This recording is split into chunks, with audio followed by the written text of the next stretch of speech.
diabetes. So it's nothing relatively new, but everyone wants to know about it, but everyone shies away from it, isn't it? When you talk about artificial intelligence. But now it's time that we be aware of what is happening. So my interest, first of all, I wish to thank Dr. Jyotidev and his team and the chairperson for giving me this opportunity to talk. And my topic for today is application of artificial intelligence in diabetic kidney disease. So why do we consider this? Imagine you've been having so many years of discussion, so many meetings, still the diabetes is on the rise. What is happening is that we find that 1 out of 10 adults are suffering from diabetes. And what is so bad about it is that so much problematic is that 4 out of 5 are poor people. They belong to the poor community. And low social economic status, and not only that, it is seen that one in every is dying because every 5 seconds is dying because of diabetes. Now, for me, that's another load added to it is chronic kidney disease. So what is happening with chronic kidney disease? Well, the most common cause for kidney failure is diabetes and hypertension. And diabetes is definitely ruling more than 43%. And soon we're going to see it is the increase in number. It was initially about 5th or so. Soon it will be the 12th most common cause for global mortality. We have been staging kidney disease according to different stages. What you should remember is, though there is so much of heterogeneity, by the time the patient reaches stage 3A, it almost becomes homogeneous. So maybe the approach we can take for the people the same when they reach more than stage 3A. So why this talk? Yes, kidney disease is a substantial cause of worldwide clinical and public health problem.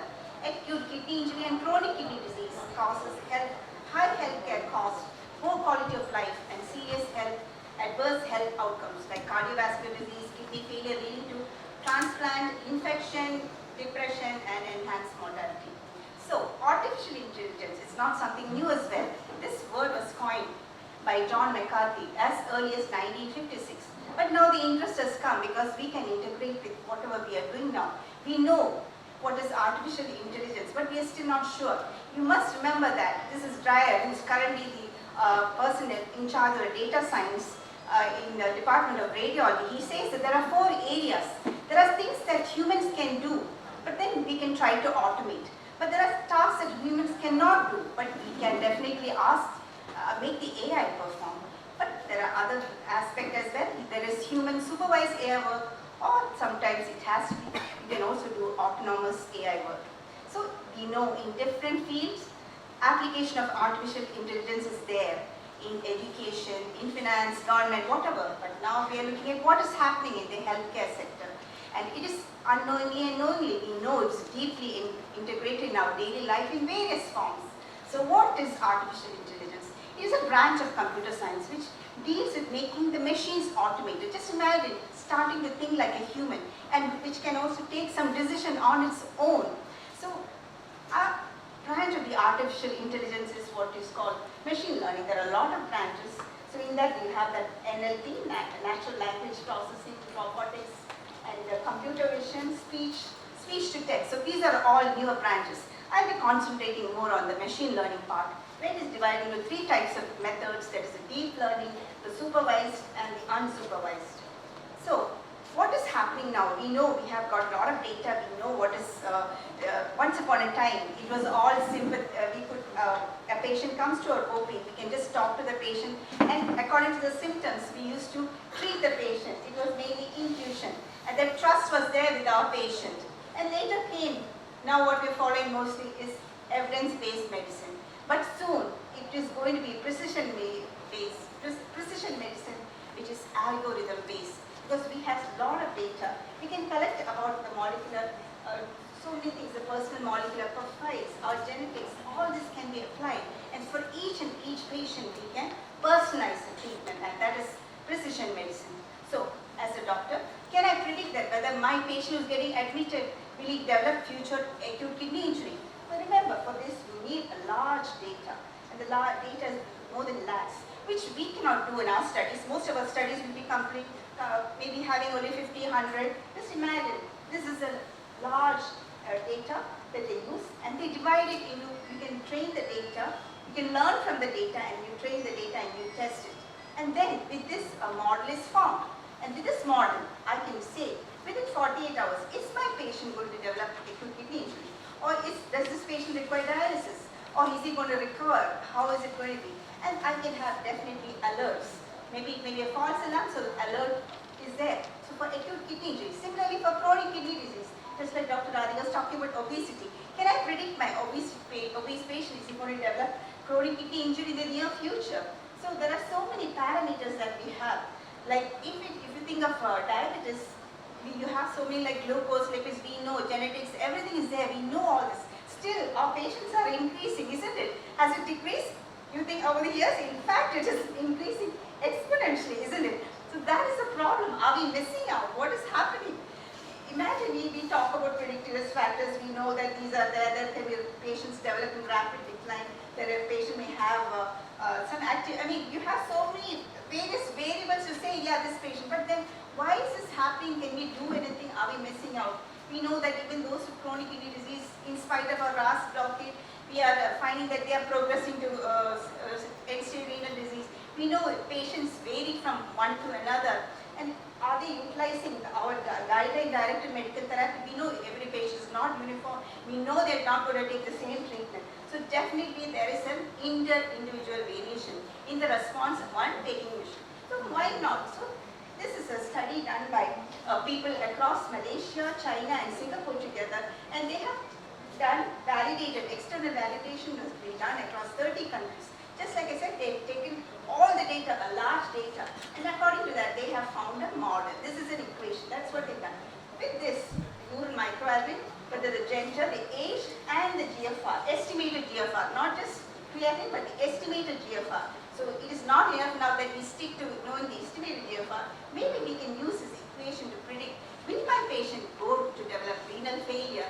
How soon will he have, when will he require dialysis? So these things are there, but this is applicable only for more than stage 3A to 5. So now we know we are drowning in data. The computer doesn't understand the data, the computer only understands the numbers, 0 and 1, that you must remember. So there is so much of growth of computing power. We have the CPU, now not just the CPU, we have something else, a GPU that works fast.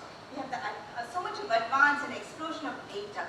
So in that has come artificial intelligence, then the machine learning, and the deep learning is the one that can actually, you can go deeper into it. They can actually tackle so much of data. So we must be aware of what is happening. We must not shy away from thought of that, oh, AI, it is nothing for me to know. No, you should know when it can apply, how you can analyze, how you can predict. Maybe you will play an important role. So machine learning is an application, AI application, we are training the computer to know, to make it think independently and take decisions, allow machines to learn from the past experience by giving the proper data. We are drowning with data. Now the data is the new oil, plutonium. So is the new oil. So we must remember there are different. Why is it so difficult for us as humans? We cannot analyze.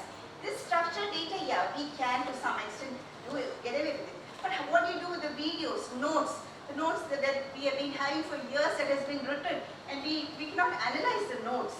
So all this called the unstructured data, which can be taken care by machine learning and by our neural network. So our data can be having so much of variety. There are electronic records, images, lab data, molecular data, mobile data. It is coming at a great velocity. There is online, offline, and then real-time data processing. The volume is too much that we as normal humans cannot handle. But we must know, we are not sure. The data is there. Is it really trustworthy? That is a problem. Where is it coming from? That is a problem. So this is what we do. We understand this is the data. We have to store the data, and you find the target and you process it. And from this we get knowledge. And from this knowledge, these are the origin of data. We store and we come to a decision. And see, this is what we are doing. We are giving the data to the computer. The computer will form a model. And then we see, we test it on other tests, other data, and then we